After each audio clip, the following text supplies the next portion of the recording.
There is someone who has already left your life, but somehow they still haven't left your mind. You deleted the messages, you stopped checking, you told yourself it was over. And yet, the moment the world becomes quiet, there they are again.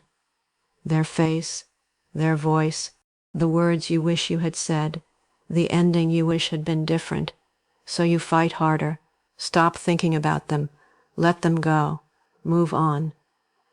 But what if every time you try to force them out, you are actually teaching your mind to hold them tighter?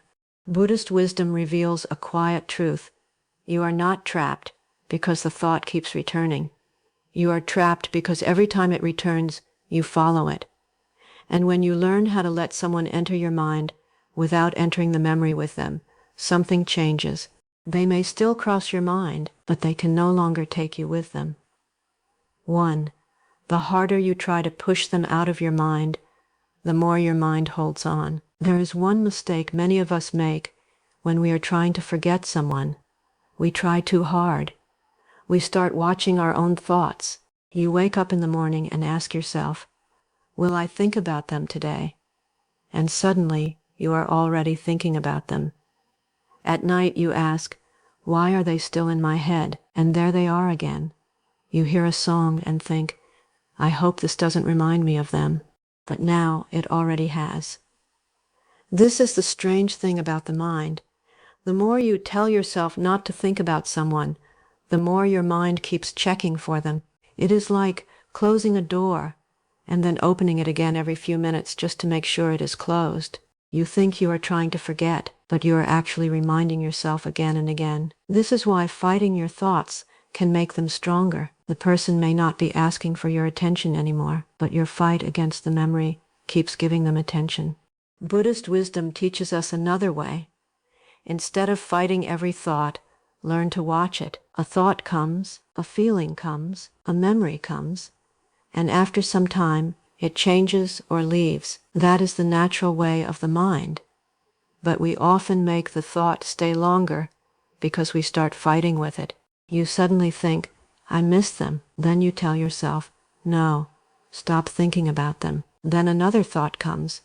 Why am I still doing this? Then I should be over them by now. Then what if I never forget them? Look at what just happened. The first thought may have lasted only a few seconds, but fighting that thought kept you thinking about the person for another 20 minutes. The memory was not the biggest problem. The fight with the memory made it bigger. This is where Buddhist awareness can help. You learn that every thought does not need your attention. Their face appears in your mind. Notice it. Their name comes into your head. Notice it. An old memory suddenly returns. Notice it, but do not immediately follow it. You do not have to tell yourself, go away. You can simply say inside, this is just a memory, and leave it there. You do not need to ask why it came. You do not need to understand everything. You do not need to ask whether this means you still love them. You do not need to wonder whether you are healing fast enough, and you do not need to feel bad because you remembered them again. A memory is only a memory. Let it come without giving it more of your time. At first, this may not feel easy because your mind has learned a habit. One memory comes and you follow it. You remember one conversation, then another. Then you start imagining what you would say if you saw them again. Then you wonder what they are doing now. Then you imagine a future with them. Then you remember what went wrong. Then sadness comes, then anger, then hope, then pain. One small thought came into your mind, and suddenly you spent half an hour living in the past. This is what you have to notice. You cannot always control the first thought, but you can learn not to give it the next 20 thoughts. That changes everything. When their memory comes, notice it, then gently return to your life. Feel your breathing.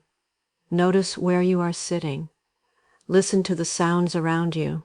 Look at what is in front of you. Return to whatever you were doing. Maybe 10 seconds later, the thought comes back.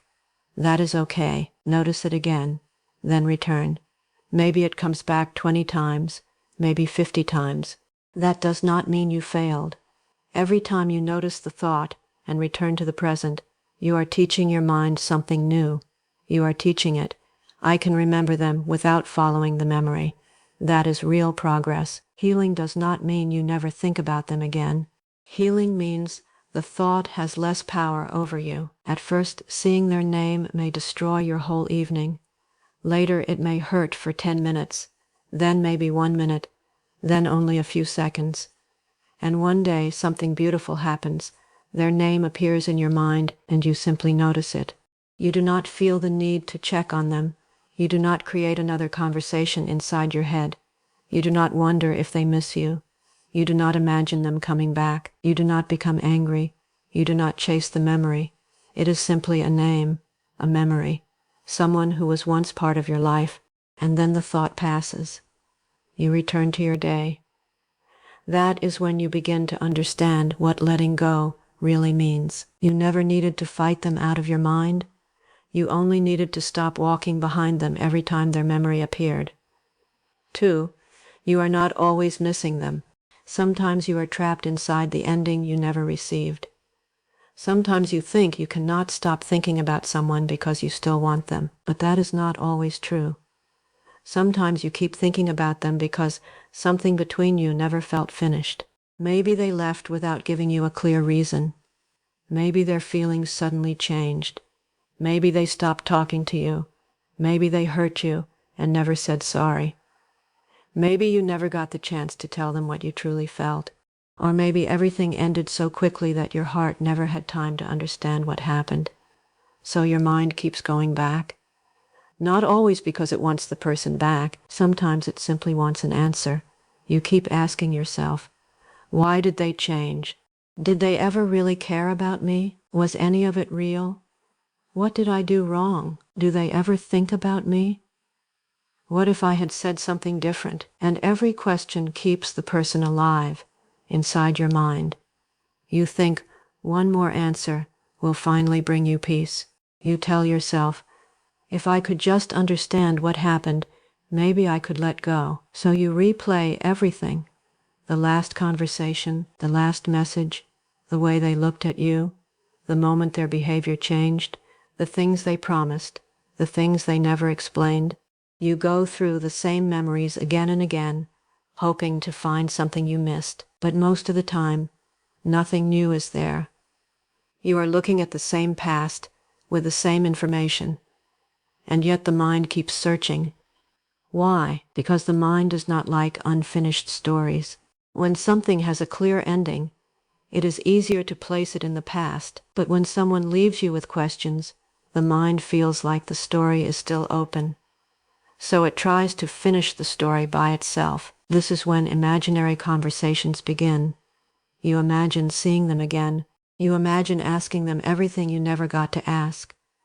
You imagine telling them how much they hurt you. You imagine them finally saying, I am sorry. Maybe you imagine them admitting that they made a mistake. Maybe you imagine them realizing what they lost.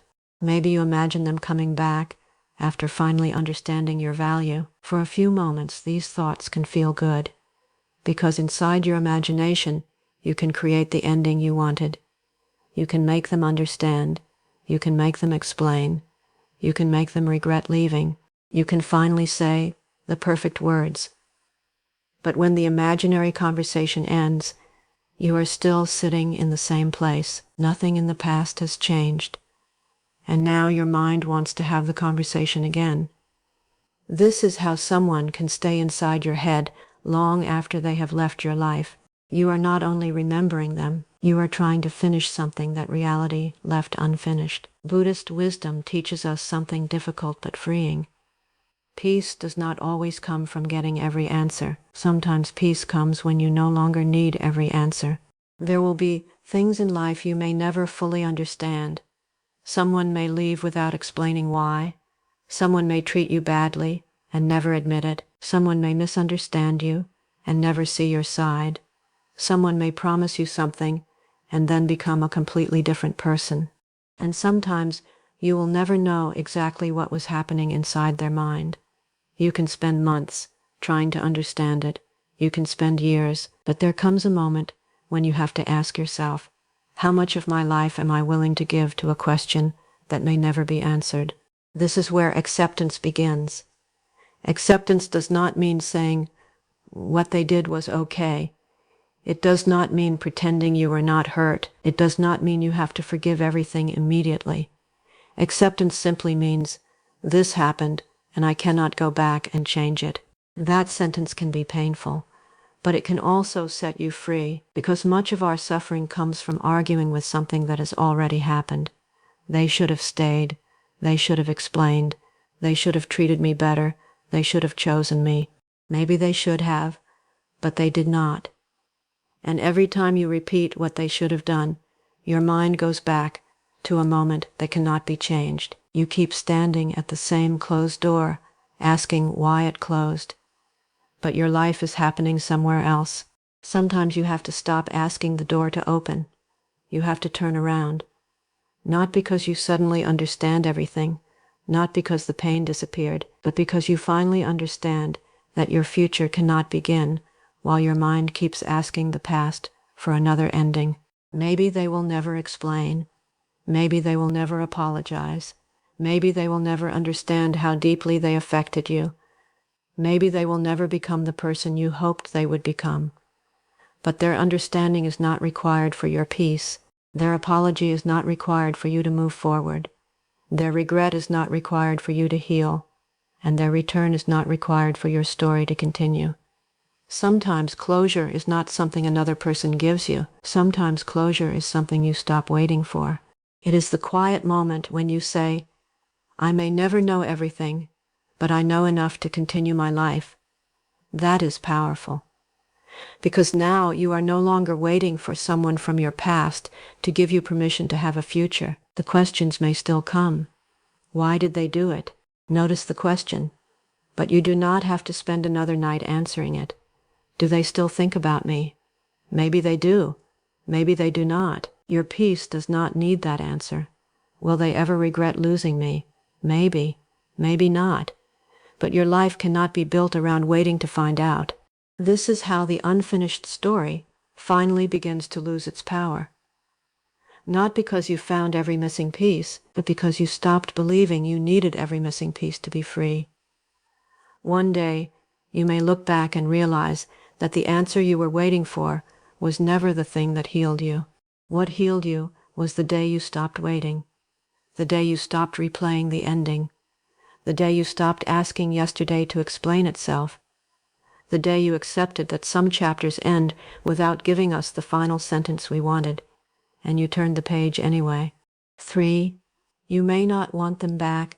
You may want back the version of yourself that existed with them.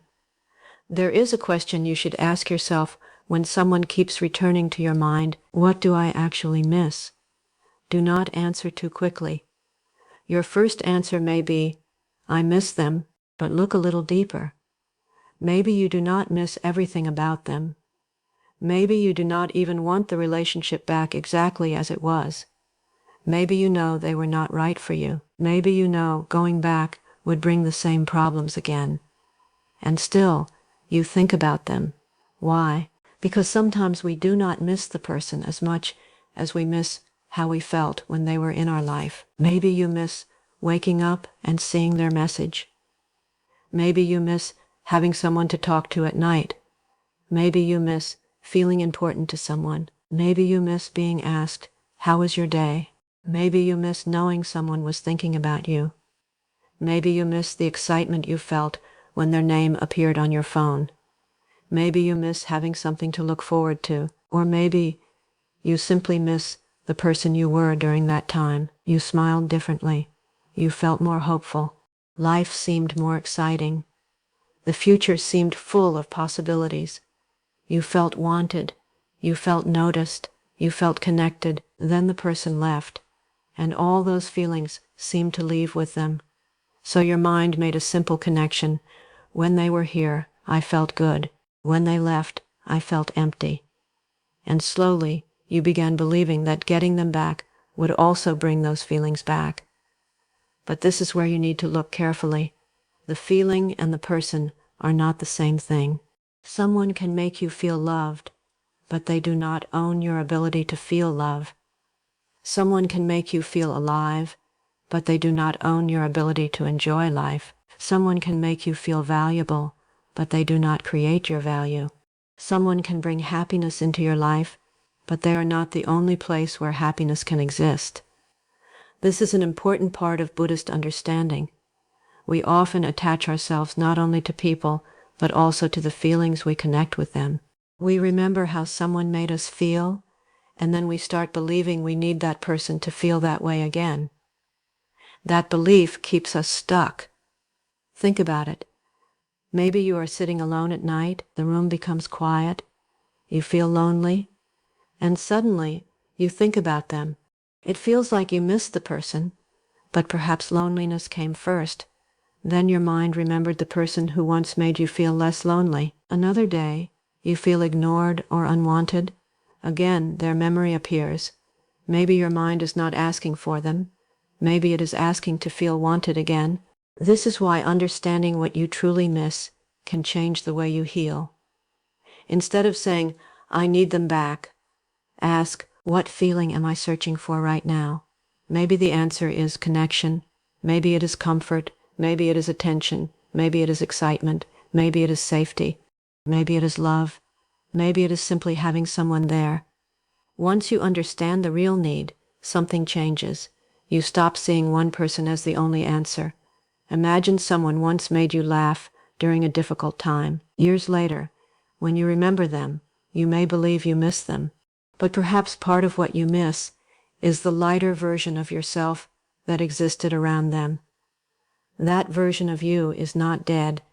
It did not belong to them. It was you. The person may have helped bring it out, but the laughter came from you. The hope came from you. The warmth you felt happened inside you. The love you gave came from you. The ability to care so deeply came from you. And those parts of you did not disappear simply because someone walked away. This is where many people lose themselves after someone leaves. They stop doing the things they once enjoyed. They stop going places they loved. They stop talking to people. They stop looking forward to anything. They spend so much time thinking about the person who left that they slowly leave themselves too. And then life feels empty. That emptiness makes them miss the person even more. Now a painful circle begins. You feel empty, so you think about them. Thinking about them makes you sad. The sadness makes your present life feel even emptier. And because your present feels empty, the past starts looking more beautiful than it really was. Be careful with this. Memory does not always show you the whole story. When you are lonely, the mind often remembers the warm moments and quietly removes the difficult ones. You remember their smile, but forget the confusion. You remember the beautiful conversations, but forget the nights you could not sleep because of them. You remember feeling close, but forget how often you felt unsure. You remember the beginning, but forget why it ended. The past becomes beautiful because you are looking at only the parts you miss. This is why you should not ask only, "Do I miss them?" Ask, "Do I miss the real person?" or "Do I miss the best memories of them?" Those are very different things. And then ask an even deeper question. What part of myself have I stopped living since they left? Maybe you stopped taking care of yourself. Maybe you stopped meeting people. Maybe you stopped enjoying your own company. Maybe your whole life became about recovering from what happened. If so, healing is not only about getting them out of your head, it is about bringing yourself back into your own life. Start small. Take your mornings back. Do not let checking, remembering, or wondering become the first thing you do every day. Take your evenings back. Let silence become a place where you can rest instead of a place where you meet the past. Take your favorite songs back. Take your favorite places back. Take your plans back. Take your attention back. Do things that have nothing to do with them. Create new memories where they are not present. Learn something they will never know you learned. Go somewhere they have never been with you. Talk to people who know nothing about that chapter of your life. Let yourself discover that there are still parts of you waiting to be lived. At first, this may feel strange. You may even feel guilty for enjoying yourself. Part of you may think, "How can I be happy when I still miss them?" But you are allowed to miss someone, and still enjoy today. You are allowed to remember the past without giving it your future. You are allowed to care about what happened and still move forward. This is not betrayal. This is life continuing. Buddhist wisdom reminds us that everything changes, relationships change, feelings change, people change, and you are changing too. Do not keep yourself frozen just because one chapter of your life ended. Let the person become part of your story instead of the center of your story, because there will come a day when you feel something beautiful again. You will laugh without thinking about them. You will enjoy a quiet evening without feeling their absence. You will wake up excited about something that has nothing to do with them, and perhaps that is when you will finally understand. You were never only trying to get them back, you were trying to get back the feelings you thought disappeared with them. But those feelings were never theirs to keep. Your ability to love is still yours. Your ability to feel joy is still yours. Your ability to connect is still yours. Your ability to begin again is still yours. And perhaps the most important thing you can bring back after losing someone is not them. It is you. 4. Every secret check, old message, and imaginary conversation quietly teaches your mind to keep them alive. Sometimes the reason someone stays in your head is much simpler than you think. You are still giving your mind small pieces of them. Maybe you do not talk to them anymore. Maybe you have not seen them for months. Maybe you have already told yourself, "It is over. I need to move on." But then one lonely evening comes. You pick up your phone, you search their name, you look at their profile just for a few seconds. You tell yourself, "I am only curious." You see their face. Maybe they posted something new. Maybe they are somewhere you do not recognize. Maybe they are with people you do not know. Maybe they look happy. You close the phone. But the checking is over only for your hands. Inside your mind, it has just begun. Now you are wondering, where are they? Who are they with? Why do they look so happy? Have they forgotten me? Are they talking to someone new? Do they ever check my profile too? One small look has created 20 new thoughts. This is why getting someone out of your head is not only about controlling your thoughts. You also have to notice what you are feeding your mind. Every old message you read gives the mind something to replay. Every photograph you revisit brings back feelings connected to that moment. Every time you check their life, you give your mind new information to think about. And every imaginary conversation keeps a relationship going inside your head, even when it has ended in real life. You cannot keep opening the same door and then wonder why the room never becomes quiet. Sometimes we say, "I don't understand why I keep thinking about them." But if we look closely, there may be small habits keeping the person close. You wake up and check whether they viewed something. You hear a song and go back to an old memory. You feel lonely and open an old conversation. You wonder what they are doing before you sleep. You imagine what you would say if they suddenly came back. None of these things seem very serious by themselves, but together they create a pattern. Your mind learns, when I feel lonely, think about them. When I feel bored, check them. When I feel unwanted, remember how they once wanted me. When life becomes quiet, go back to the past. After enough repetition, thinking about them becomes a habit. And this is important to understand. Not every thought about someone means you still belong with them. Sometimes your mind is simply walking down a road it has walked many times before. Think about a path through grass. If people walk across the same place every day, a clear path begins to appear. The more they walk there, the easier that path becomes to follow. Your mind works in a similar way. If every lonely night leads to their memory, your mind learns that path. If every difficult day ends with checking their profile, your mind learns that path. If every moment of boredom becomes another imaginary conversation, your mind learns that path. Soon, it happens without much effort. The feeling appears, and your mind automatically goes to them. This does not mean you are weak. It means a habit has been repeated many times, and habits can change. But first, you have to see them clearly. This is where Buddhist awareness becomes useful. Instead of judging yourself, observe yourself. There is a big difference. Judgment says, I am so weak. Why am I checking them again? Awareness says, I noticed that I wanted to check them because I felt lonely. Judgment makes you feel worse. Awareness teaches you something about yourself. Maybe you discover that you rarely think about them when your day is full. But the moment you feel alone, their memory becomes strong. Now you understand something. The real problem may not be the person. It may be the loneliness underneath the thought. Another time, you may notice that you want to check them after something goes wrong in your life. Perhaps someone rejects you. Perhaps you have a difficult day. Perhaps you feel like nobody understands you. Suddenly, your mind returns to the person who once made you feel important. Again, there is something underneath the memory. The more clearly you see these patterns, the less mysterious your thoughts become. You stop saying, why are they always in my head? And you begin understanding, my mind goes to them when I feel this way. That understanding gives you a choice. The next time you feel the urge to check on them, do not immediately reach for your phone. Wait, just for a moment. Notice what is happening inside you. Maybe there is curiosity.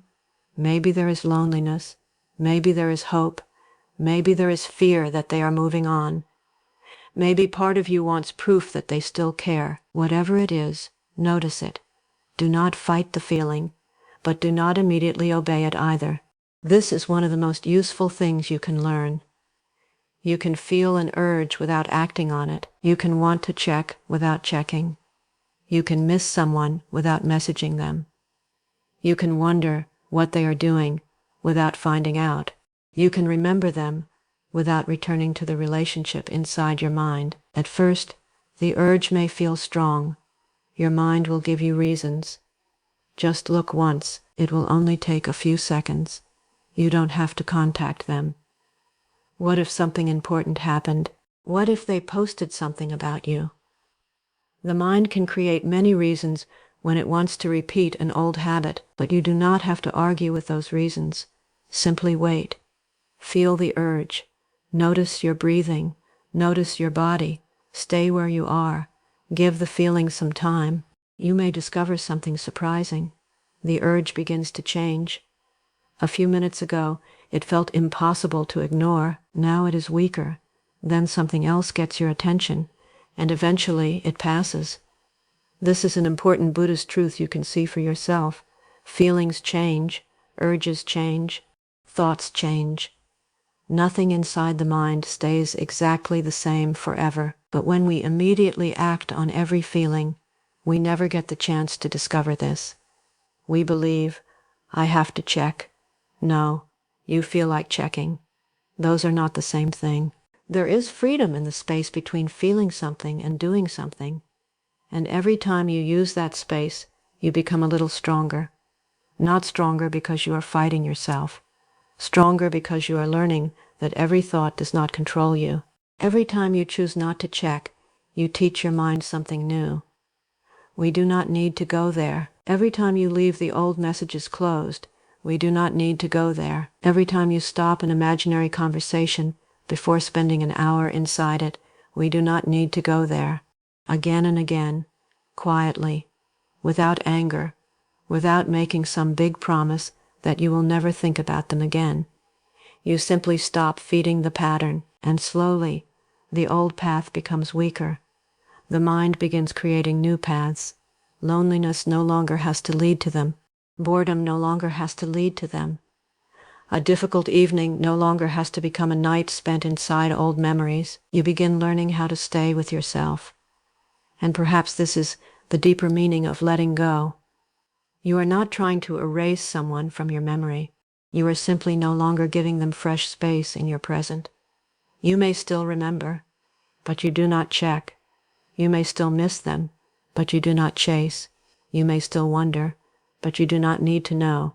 You may still feel something, but you do not have to build another story around that feeling. And one day, you will notice something. You have not checked in a while. You did not force yourself. You simply stopped needing to. Their life is happening somewhere else, and yours is finally happening here. That is when the mind begins to become quiet. Not because the person was erased, but because you finally stopped feeding a connection that only existed inside your thoughts. Stop building your present life around their absence. There is one final thing you need to understand. You can spend so much time trying to forget someone that forgetting them becomes another way of thinking about them. You wake up and ask, "Do I still miss them?" You hear their name and immediately check yourself. Did that still hurt? A memory appears and you think, "Why am I not over this yet?" You go one day without thinking about them and feel proud. Then they appear in your mind the next morning and you feel like you have gone backward.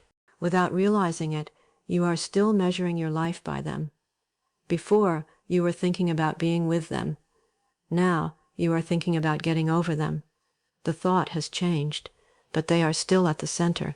This is why real healing begins when you stop asking every day whether you are healed. You simply begin living again. Think about a small cut on your skin. You do not help it heal by touching it every 10 minutes to see whether it still hurts. You leave it alone. You give your body time to do what it knows how to do. The mind also needs space. If you keep testing the memory, checking the pain, and measuring your progress, you keep touching the same place. So stop testing yourself. You do not need to prove that you no longer care. You do not need to count how many days you went without thinking about them. You do not need to become angry because an old memory returned. Sometimes a memory is simply a memory. It does not mean you are going backward. It does not mean you secretly need them. It does not mean all your healing has disappeared. You are human. People who mattered to you can remain inside your memory for a long time. The goal is not to delete them. The goal is to stop losing yourself whenever you remember them. This is where Buddhist wisdom about change becomes so important. Everything changes. Morning becomes evening. Summer becomes winter. Children become adults. People enter our lives and people leave. Happiness comes and goes. Sadness comes and goes. Even the strongest feelings you have ever experienced have changed with time. Think about something that once worried you deeply. There may have been a time when you could not imagine feeling normal again. Now perhaps you barely think about it. That is the nature of life. Things move, feelings move, you move, but sometimes we keep pain alive because we keep returning to it. We keep telling the same story. We keep asking the same questions. We keep imagining the same future that never happened. We keep looking behind us while wondering why our life feels stuck. You cannot walk fully into a new chapter while reading the old chapter every night. At some point, you have to let life become bigger than what happened. That does not mean the person meant nothing. They may have meant a lot. You may have truly loved them. You may have shared beautiful moments. They may have changed you.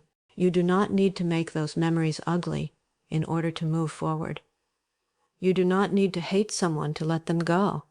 You do not need to convince yourself they were terrible. Sometimes someone can have been important to you and still not belong in your life anymore. Sometimes something can have been beautiful and still be finished. A sunset does not become worthless because it ends.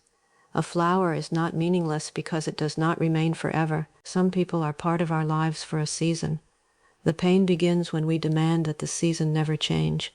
Buddhist teachings remind us that suffering grows when we hold tightly to things that are already changing. We say, stay. Life says, change. We say, give it back. Life says, it has passed. We say, I am not ready. But time continues moving, and perhaps peace begins when we stop asking life to wait for us. Look at your life now, not the life you imagined with them, not the life you had before them. Your life now. There are still mornings waiting for you. There are still people you have not met. There are conversations you have not had. There are places you have never seen. There are things you have not learned. There are parts of yourself you have not discovered yet. There are ordinary days ahead that may become some of the best days of your life, but you will miss them if your attention is always somewhere behind you.